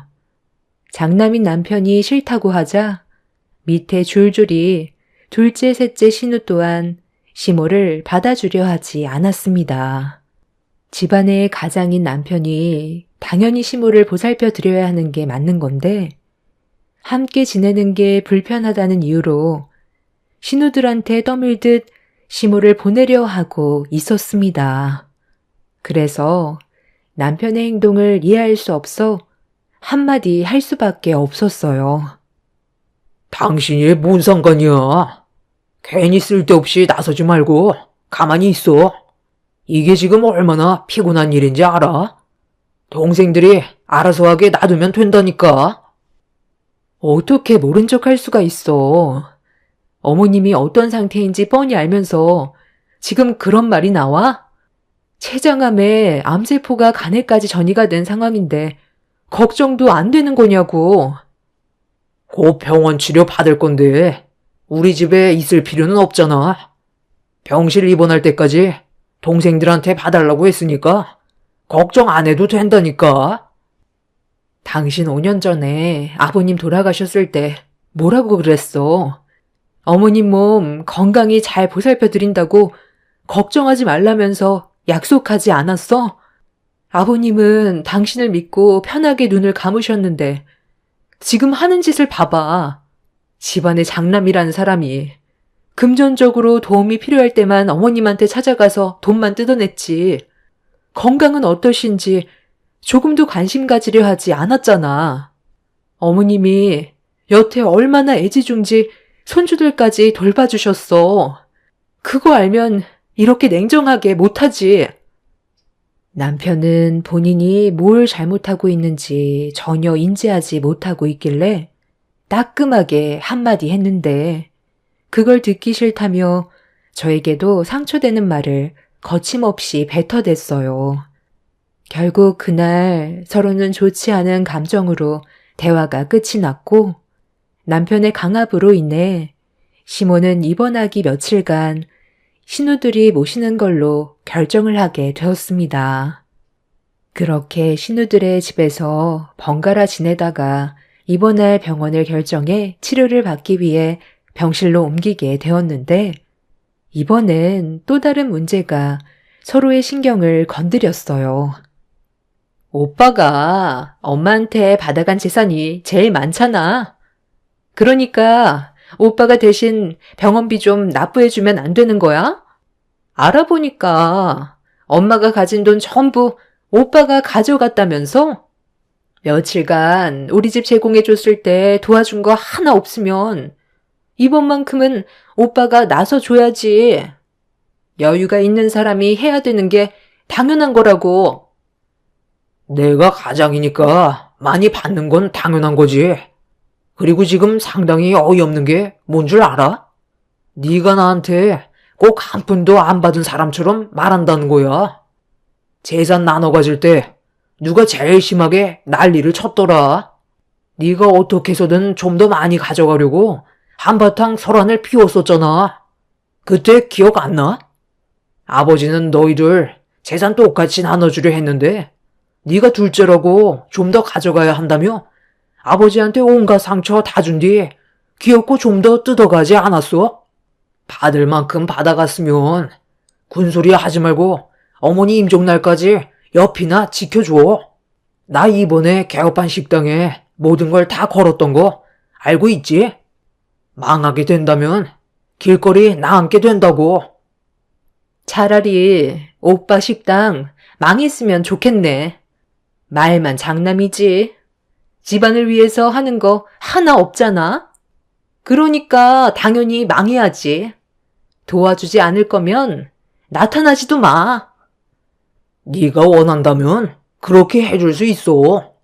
나는 뭐 저 노인네 얼굴 보고 싶은 줄 알아?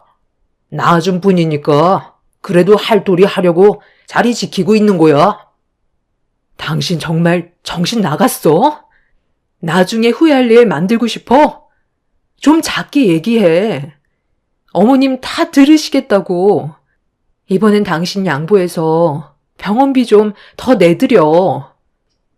삼남매는 췌장암으로 고생하고 있는 시모를 서로 살펴주지 않겠다며 계속 미루는데 정말 기분이 좋지 않더라고요. 본인들이 원할 때만 시모를 찾고 정작 도움이 필요할 때는 내치려는 행동들이 저를 더욱더 화나게 만들었어요. 그래서 이건 아닌 것 같다고 남편과 신우들에게 화를 내면서 할 도리는 지키라고 얘기했는데 이미 제 말은 들어줄 생각도 하지 않았어요. 결국 아무것도 해결되지 않은 상태에서 집으로 돌아오자마자 남편과 그날 대판 싸우게 되었습니다. 당신을 낳아준 엄마인데 정없이 계속 행동할 거야? 아까 어머님이 듣지 못하신 것 같지만 전부 다 느끼고 있을 거라고. 도대체 뭐가 문제야? 어머님이 불쌍하지도 않아?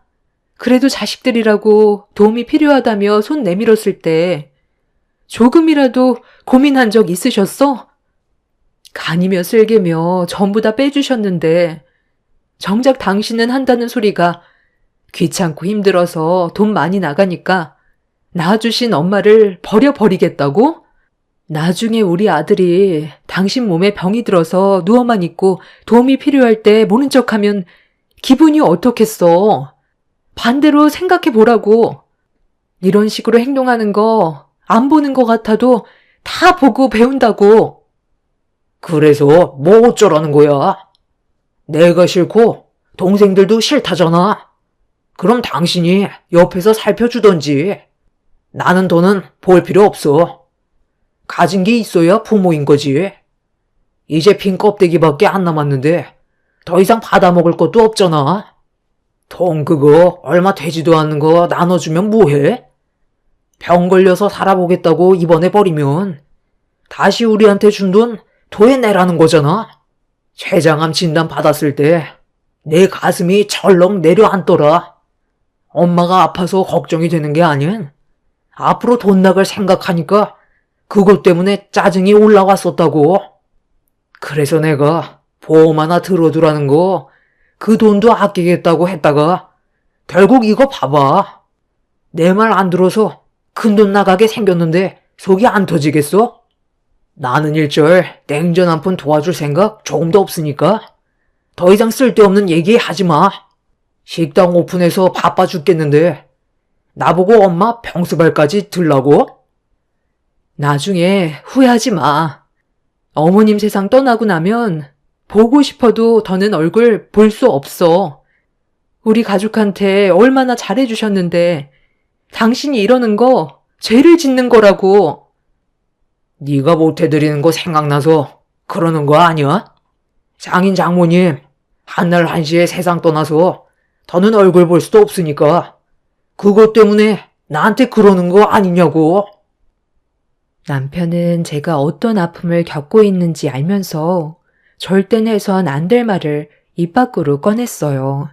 예전에 남편과 결혼식을 올리자마자 부모님께서 집으로 돌아가시는 길에 사고를 당하셔서 한동안 몇 년간 정말 힘들었었어요.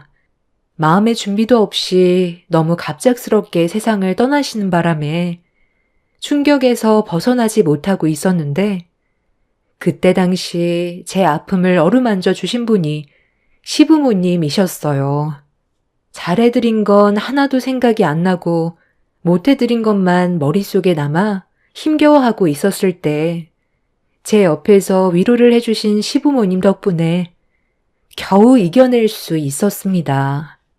시부모님은 제 친부모님이나 다름없을 정도로 정말 가까운 사이가 되었고 저에게 진심으로 다가와 주셔서 많이 의지하며 살아갔었는데 시부가 떠나시고 시모마저 세상을 떠날 준비를 하시게 되니 제 마음이 말이 아니었습니다. 그런데 집안의 장남이라는 놈은 자기를 낳아준 엄마를 귀찮아하고 짐스럽게만 생각하는 그런 행동들이 저를 너무 실망스럽게 만들었어요. 당연히 좋은 말이 나갈 수 없게 되면서 부부 관계에도 금이 가기 시작했습니다. 결국 각자 하고 싶은 대로 하기로 결정을 하게 되면서 시모 곁에는 제가 있었고 삼남매는 오히려 잘 됐다면서 아예 두 손을 놔버렸습니다. 괜찮다. 자식이라는 게 원래 다 그래. 평생을 퍼줘도 모자란다고 끝도 없이 바라는 게 자식이다. 내가 지금 와서 다 큰애들 붙잡아 놓고 서운하다는 말을 해봤자 뭐가 달라지겠어. 본인들 불만만 털어놓겠지. 부모가 아무리 잘해줘도 자식들은 서운한 것만 생각하게 되거든. 길어야 1, 2년이라는데 그때까지 주변 정리하고 남은 시간 그래도 좋은 생각만 하고 가련다. 아직 이 세상에 미련이 남아있지만 내 몸이 이런데 어쩌겠니. 현실을 받아들이고 살아야지. 어머님, 안 좋은 생각만 가지지 말고 좋은 생각만 하세요. 그래야 건강을 되찾을 수 있어요. 이대로 먼저 가시면 저는 어떻게 하라고요. 저는 아직 마음의 준비가 되어 있지 않은데 아버님 떠나시고 어머님까지 가시면 앞으로 누굴 의지하면서 살아갈 수 있겠어요. 요즘 그이가 저에게 얼마나 많은 실망을 안겨주는데요. 시모는 저에게 미안하다면서 자식이라는 게 마음처럼 되지 않는다고 자기 아들 때문에 속 썩고 있는 거에 대해 사과를 하셨습니다. 저는 그런 말을 들으려고 했던 게 아니었는데 시모는 자식 잘못 키운 건 부모 잘못이라면서 앞으로 제가 남편과 함께 살아가는데 어려움이 많이 겪게 될까봐 걱정을 하셨습니다. 암은 스트레스가 제일 좋지 않다고 들었는데 시모도 삼남매 때문에 상당히 힘들어하고 있었습니다. 삼남매는 억지로 서로 돈을 쪼개서 시모의 치료비를 지원했지만 그마저도 얼마 가지 못해 더는 못 내겠다며 막내 신우가 들고 일어서자 둘째 신우도 치료비가 너무 부담스럽다면서 더는 못하겠다고 등을 돌려버렸어요. 그러자 남편이 버럭 화를 내더니 혼자서 모든 걸 감당할 수 없다며 또다시 집안 싸움이 시작이 되었습니다. 신우들도 결혼을 해서 아이를 낳고 키우다 보니 금전적으로 부담을 느낄 수 있는 건 당연한 거지만 그래도 다들 먹고 살 만큼 충분히 벌고 있으면서 너무 싫은 내색을 한다는 게 제 기분을 안 좋게 만들었어요. 혼자서 감당하라는 것도 아니고 서로 나눠서 병원비 충당하면 그렇게 부담스러울 정도의 돈도 아닌데 그것도 내기 싫은 거예요? 그럼 그냥 어머님 산속에 고려장하고 오면 되겠네요. 어쩜 자식들이 하나같이 똑같을 수가 있어요? 당신이 이런 건 알아서 이끌어 가야 하는 거 아니야? 언제까지 이렇게 살아갈 건데? 희망도 없는 미래에 돈을 쓰고 있는데 당연히 아깝지 안 아깝겠어? 차라리 그냥 엄마한테 연명치료 거부하시라고 말씀드려야 되겠다. 어차피 췌장암 그거 가망 없다며. 다른 암도 아니고 췌장암이 고치기 제일 힘들다던데 자식들까지 힘들게 만들 필요 없잖아. 연명치료 그만하고 세상 떠날 준비나 하시라 해. 보자 하니까 못하는 말이 없어. 당신 마음 충분히 알았으니까 그 더러운 주둥이 그만 놀리고 내 눈앞에서 사라져. 너처럼 인간 쓰레기랑 더는 살고 싶지 않아. 그래서 지금 이혼이라도 하겠다는 거야? 우리 엄마가 귀엽고 사고를 치는구만. 본인 몸 하나 제대로 간수 못해서 아들이 힘들게 꾸려온 가정까지 깨버리다니. 정말 대단하신 분인 것 같네. 몇 년 그거 좀 더 살아보겠다고 자식 등골 빠지게 만들어 놓고 이제 이혼까지 하게 만드네. 엄마 때문에 저 이혼하게 생겼어요. 아휴, 그만들 해라. 더 이상 치료 안 받을 테니까 이제 그만 좀 싸워. 엄마가 지금까지 살면서 너희들한테 바란 게 뭐가 있어?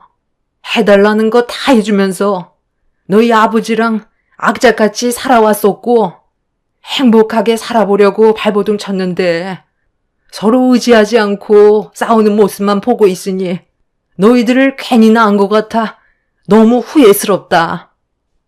엄마는 서로 어려운 상황일수록 지혜롭게 헤쳐나가길 바라고 있었는데 가족들 간의 분열이 일어나는 걸 보니 내가 지금까지 무엇을 위해 힘들게 살아왔나 싶다. 다 필요 없으니까 당장 나가. 다시는 내 앞에 나타나지 마라. 예며느라 미안한데 태원 수족 좀 밟아줘라. 그만 집에 들어가서 쉬고 싶구나. 아니요. 그렇게 할 필요 없어요. 다들 다시는 병원에 찾아오지도 마. 내가 알아서 어머님 보살펴 드릴 테니까 병원에 발도 들이지 말라고. 당신이랑 나는 정말 끝이야. 내 마음 변하지 않을 거니까 내일 당장 이혼 서류에 도장 찍으러 가야 할 거야. 어차피 우리 둘 이런 감정으로 어머님 세상 떠나시면 같이 못 살아. 그건 당신이 더 잘 알지 않아? 지금 우리는 아무 사이도 아니야. 당신의 그 이기적인 행동이 가정에 불화를 만든 건데 왜 어머님 탓으로 돌려? 아가씨들도 정말 그러는 거 아니에요. 지금 뭐 하자는 거예요? 피 한 방울 안 섞였으면서 친딸 노릇 하려고요? 우리 엄마한테 뭐 바라는 거라도 있어요? 어차피 가지고 있는 거 저희가 탈탈 털어갔기 때문에 몸뚱이 하나 남았는데 무슨 이익이 있다고 이혼까지 하면서 엄마 옆에 있으려 하는지 모르겠네. 혹시 우리가 모르는 무언가가 있는 거 아니에요? 더는 듣고 싶지 않아 남편과 두 신우를 밖으로 쫓아내 버렸어요. 삼남매는 오히려 잘 됐다면서 짐 하나 덜었다고 다시는 병원에 오지 않을 테니 어떤 일이 있어도 연락하지 말라면서 조금의 미련도 없이 고개를 돌려 버렸습니다. 남편도 저와 함께 살고 싶지 않다며 다음날 무조건 이혼하러 가자는 말에 그렇게 하기로 했어요. 남편과 살 바엔 차라리 시모 옆에서 남은 시간 보내고 혼자 아이들 키우며 사는 게 제일 속편해 보였습니다. 시모는 이혼만큼은 안 했으면 좋겠다고 했지만 이미 사람이 아닌 쓰레기와 더는 함께 살고 싶지 않았어요. 그래서 결국 다음날 서로 만나 이혼 서류에 도장을 찍었고 저는 속 편하게 시모 옆에서 간병을 해드렸어요. 남편과 합의 이혼하면서 생긴 위자료와 재산 분할한 돈으로 시모의 병원비를 충당했고 하루하루 의미 있는 일을 하면서 열심히 살아갔어요. 시모는 그런 저를 보며 마음 아파하셨지만 제가 선택한 길이고 남편과 함께 살다간 화병 걸려 시모보다 더 빨리 세상을 떠나게 될 것 같아 최선의 선택을 하게 된 거였습니다. 정말 충격이었던 건 삼남매는 한바탕 난리가 난 이후 두 번 다시 병원에 찾아오지 않았어요. 그래도 낳아주신 엄마인데 건강 상태는 어떠신지 저 몰래 얼굴 정도는 보러 와줄 줄 알았는데 그건 제 착각이었고 거의 2년 가까이 시모 옆을 지켜드린 건 저밖에 없었습니다. 시모는 저와 함께 있으면서 정말 많은 대화를 주고받으며 매일을 즐겁게 보내셨어요. 얼굴엔 항상 미소가 끊이지 않을 정도로 저와 함께 있는 시간을 행복해 하셨는데 치료를 받아도 시모의 건강이 좋아지기는커녕 계속 안 좋은 방향으로 흘러갔어요. 그렇게 의사가 말한 최대 2년이라는 시간을 꽉 채우게 된 시모는 급격하게 건강이 안 좋아지셨어요. 의사는 시모의 몸 상태를 확인하고 며칠 못 버티실 거라는 진단을 하셨습니다. 그리고 시모의 임종이 얼마 남지 않았다는 말을 들었을 때 저희 부모님이 세상을 떠나셨던 기억이 떠올라 너무 마음이 안 좋았고 그때부터 시모 곁에서 계속 간병해 드렸습니다. 시간이 갈수록 맥박과 혈압은 떨어졌다 올랐다를 반복했고 이런 상황들이 두려운 나머지 남편한테 전화를 걸었습니다. 이혼하고 단 한 번도 찾아오지 않았던 남편한테 처음으로 전화를 했었죠. 남편은 시모가 떠날 것 같다는 말에 알겠다면서 전화를 끊었고 저는 시모의 손을 잡으면서 좀 더 버텨보라며 아직 할 말이 많다고 이대로 떠나지 말아달라고 숨만 헐떡거리는 시모를 보며 눈물을 흘렸어요. 옆에 있던 간호사분은 저를 딸로 착각할 정도로 시모가 저와 함께 있고 싶어 하는 것 같다면서 잘 버티고 있으니 희망을 놓지 말라며 계속 말을 걸어달라고 했어요. 그동안 저를 딸처럼 대해주신 시모와 행복했었던 기억을 최대한 떠올려 쉬지 않고 시모에게 말을 붙였습니다. 시모는 그런 저에게 대답이라도 해주는 듯 손가락을 움찔거리며 반응을 해주셨는데 그것도 얼마 지나지 않아 아무 반응도 없으셨습니다. 나중엔 숨만 헐떡거리시며 괴로워하시는 모습을 보이셨는데 그 모습을 보고 있던 저는 울면서 떠나지 말아달라고 애원했어요. 시모의 눈에서는 눈물이 흘렀고 맥박이 급격하게 떨어지더니 시모는 거친 숨을 내쉬면서 몸이 조금씩 떨려오기 시작했어요. 결국 힘들게 참아왔던 눈물이 터져버리면서 오열을 하자 옆에 있던 간호사가 마지막인 것 같다며 좋은 말만 해주라고 하길래 그동안 제가 속으로만 생각했지 겉으론 표현하지 않았던 진실한 마음을 시모에게 전부 털어놓게 되었습니다.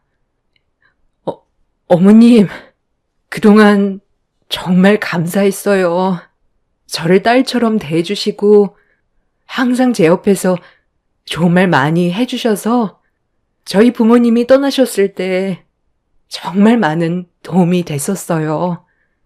그간 부끄러워서 제 마음속에 있던 말들을 꺼내지 못했지만 어머님이 항상 제 곁에 있어 주셔서 너무 행복했어요.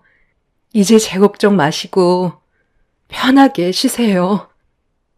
시모는 저를 놓고 떠나시는 게 끝까지 마음에 걸리셨는지 세상을 떠나셨는데도 눈을 감지 못하셨어요. 눈을 뜨신 채로 눈물을 흘림과 동시에 맥박이 끊어지게 되었고 그날 저는 한참 동안 시모를 끌어안은 채 오열을 하게 되었습니다. 소중한 사람들이 떠난다는 건 너무 마음 아픈 순간들이었고 눈을 감지 못한 채 세상을 떠나신 시모의 눈을 감겨드리고 있는데 그제서야 남편과 신우들이 병실 문을 열고 들어왔습니다. 저와 다르게 눈물 한 방울 흘리지 않고 세상 떠난 시모를 쳐다보고 있는데 신우가 전 남편한테 장례식은 어떻게 할 거냐고 물어보면서 귀찮다는 듯 일그러진 얼굴로 시모를 바라보고 있었습니다. 아이고, 엄마. 이렇게 가시면 어떡해? 올케 언니가 잘 모신 거 맞아요? 아휴, 그런데 장례식 그거 꼭 해야 되는 거야? 나 이번에 큰돈 나가고 요즘 일이 너무 바쁜데 그냥 바로 화장해도 되는 거잖아. 엄마도 그걸 원할걸? 아, 맞아. 3일 동안 아무것도 못하고 장례식장에 있어야 하는데 그렇게 되면 일에 지장까지 생긴다고. 그냥 바로 화장 처리해버리자. 미친놈이네. 세상 떠나서까지 자식들에게 짐만 되는구만. 당장 갖다 버려. 자식이라고 장례를 해줘야 되는 건 아니잖아. 네가 그냥 알아서 처리하면 되지. 뭐하러 나한테 전화까지 해? 지금 식당 일이 얼마나 바쁜지 알아? 요즘 잠잘 시간도 없을 정도로 매출이 장난 아니라고. 3일간 장례식 치르면 피해가 얼마나 큰 줄 알아? 우리 어머니가 세상 떠나기 전에 뭐 남긴 거라도 있었어? 있으면 줘봐. 나 몰래 돈이라도 꽁쳐놓은 게 있었어? 아, 너한테 무슨 말은 했을 거 아니야? 넌 끝까지 돈이야? 너를 낳아주신 분이 세상을 떠났는데 돈 말곤 할 말이 없니? 어떻게 갖다 버리라는 말을 할 수가 있어? 네가 사람이니? 어머님이 남겨주신 거 이거 하나뿐이야. 아버님이 어머님한테 선물로 주신 신발이라며 어머님이 살아계셨을 때 산을 좋아하셔서 해주신 거라던데 한 번도 신지 않고 간직만 하셨는데 이것 말곤 남아있는 건 아무것도 없어. 어차피 당신한테 필요 없는 거잖아. 사람 돌이라는 게 있어. 어머님 장례식은 치러야 하는 거라고. 남편은 시모가 평소에 간직하고 있던 신발을 저에게 뺐더니 쓰레기통에 던져 버렸고 장례 같은 거 필요 없다며 바로 화장할 수 있게 해달라고 하길래 화가 머리끝까지 올라온 저는 남편의 뺨에 손을 올렸습니다. 자식들을 위해 지금까지 희생만 하고 살아왔는데 남편은 기본적으로 해야 될 도리조차 하지 않으려 하길래 너무 화가 난 나머지 손을 올려버렸고 세상 떠난 시모 앞에서 삼남매들과 한바탕 하게 되었죠. 저는 남편한테 해야 될 도리도 하지 않는다면 지금 하고 있는 일들 언젠가 망하게 될 거라면서 시모가 그동안 아끼고 한 번도 신지 않았던 쓰레기통에 처박힌 신발을 꺼내 들어 해야 될 건 하라고 분노를 가라앉히지 못했고 삼남매는 일그러진 얼굴로 장례식을 진행했습니다. 삼남매 지인들 몇 명 말고는 장례식장에 오는 사람은 딱히 없었지만 그래도 겨우 장례식을 무사히 끝낼 수 있게 되었습니다. 그렇게 납골당에 안치한 뒤 남편은 앞으로 평생 2번 다시 얼굴 볼 일 없었으면 좋겠다며 등을 돌렸습니다. 장례도 안 치르려 했던 불효자들이 언젠가 전부 망하기를 간절히 바라면서 저도 제 아들들과 함께 열심히 살아갔어요. 시모가 남겨주신 신발을 신고 밑창이 떨어질 정도로 앞만 보며 달려왔습니다. 정신없이 바쁘게 움직이다 보니 부유하지는 않아도 어느 정도 안정적으로 자리를 잡을 수 있었는데 어느 날 신발 밑창이 떨어져 나가 더는 신지 못할 것 같아 세탁해서 한편에 보관해 두려고 신발 속 깔창을 꺼내 솔질을 하려는 순간 밑바닥에 이상한 글씨가 새겨져 있었어요.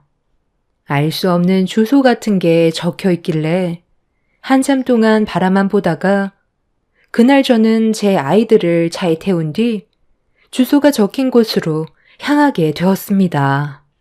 깔창 밑에 주소가 적혀 있을 거라곤 전혀 상상조차 하지 못했었는데 시모가 신발을 고이 간직하고 있었던 이유가 목적지에 있을 것 같아 한참을 달려 도착을 하니 허름한 창고 하나가 눈에 들어왔어요. 굳게 잠겨 있길래 창고 안을 살펴볼 수가 없어서 주변을 두리번거리고 있었는데 누군가 저를 부르는 목소리에 깜짝 놀라 고개를 돌려보니 어느 한 노인이 저를 위아래로 훑어보며 누구냐고 물어보시길래 신발을 보여주면서 깔짝 밑에 적힌 주소를 찾아왔다고 하니까 남편 이름을 대더라고요. 그리고 저는 그동안 전혀 알지 못했던 충격적인 말을 들을 수 있게 되었고 노인은 저에게 창고 열쇠를 건네주었습니다. 내 친구가 하도 부탁을 해서 창고를 임대해줬는데 이 열쇠를 가지고 있다가 나중에 신발을 가지고 찾아온 자식들 중 한 명한테 열쇠를 주면 된다고 하더라고. 그런데 자식이 아닌 며느리가 올 줄 상상도 못했네. 내 친구놈이 그 신발을 재수 씨한테 선물해 준 거였거든. 그때 우리 집에 잠깐 놀러 갔었을 때 신고 있었던 거였는데 자식들이 돈 문제로 서로 상당히 예민하게 구니까 재산을 현금화해서 숨겨놓을 생각을 했던 것 같아. 노력하지 않고 얻은 재산은 분명 흥청망청 쓰게 되어 있다면서 나한테 창고를 빌려달라고 해서 알겠다고 했지. 나야 산 사람이라 돈에는 전혀 욕심이 없고 내 둘도 없는 친구의 부탁인데 어쩌겠어. 그때 아마 내 친구의 몸 상태가 별로 안 좋았었을걸. 그런데 친구놈이 재수 씨한테 선물해준 신발을 빤히 보더니 잠깐만 벗어보라고 하더라고. 그리고 깔장 밑에 우리 집 주소를 적는 거야. 나중에 재수 씨가 신발을 자식들한테 내밀었을 때 가져가 밑창 떨어지게 열심히 뛰어 일한 한 명은 신발을 세탁하기 위해 깔장을 빼게 될 테고, 그렇게 되면 적혀있던 주소를 확인하게 되니 그 재산을 노력한 사람만 가지게 되는 걸로 계획을 하게 된 것 같아. 그런데 내가 3명의 자식들의 얼굴을 알고 있어서 그 중에 한 명이 올 줄 알았는데 며느리가 오게 될 거라곤 상상도 못했네. 어찌됐든 이 열쇠 받고 안에 있는 물건 가지고 가면 될 거요. 그럼 재수씨 자식들은 그 신발을 받지 않았다는 거야? 어떻게 된 영문인진 모르겠지만 그쪽이 열심히 두 발로 뛰고 살아온 결과에 대한 보상이니 받는 건 당연한 거요. 저는 생각지도 못한 말을 듣게 되었고, 시모가 왜 신발을 악착같이 가지고 있었는지 그제서야 이해를 할 수가 있었습니다. 시모는 3명의 자식들에게 남겨져 있던 재산을 주고 싶지 않았던 거였고, 세상 떠나기 직전 저에게 신발을 주시면서 아끼지 말고 신으라며 열심히 뛰면서 살다 보면 좋은 날이 올 거라고 했던 말이 머릿속으로 스쳐 지나가게 되었죠. 그렇게 창고 문을 열게 되니 그곳엔 가방 하나가 눈에 보였고, 안에 있던 내용물을 확인한 순간 입을 다물지 못했습니다. 그 안에는 5만 원짜리 지폐가 묶음으로 가득 채워져 있었어요. 상상을 초월한 일이 펼쳐지게 되었고, 무거운 가방을 들어 창고로 나왔는데 아버님 친구분은 이미 다른 곳으로 가셨는지 더는 보이지 않았습니다. 저는 그날 그 가방을 가지고 집으로 돌아와 어떻게 해야 할지 몰라 고민을 할 수밖에 없었어요. 너무 큰 돈이라 감당이 안 될 정도였죠. 한 묶음당 500만 원이었는데 총 100개가 들어 있었습니다. 5억의 돈이 들어오게 될 거라곤 전혀 예상하지 못했던 터라 고민이 많았었는데, 얼마 뒤 남편과 신우들이 저희 집으로 찾아왔어요. 가진 것도 없었던 저에게 찾아온 이유는 돈을 빌리기 위해 온 거였죠.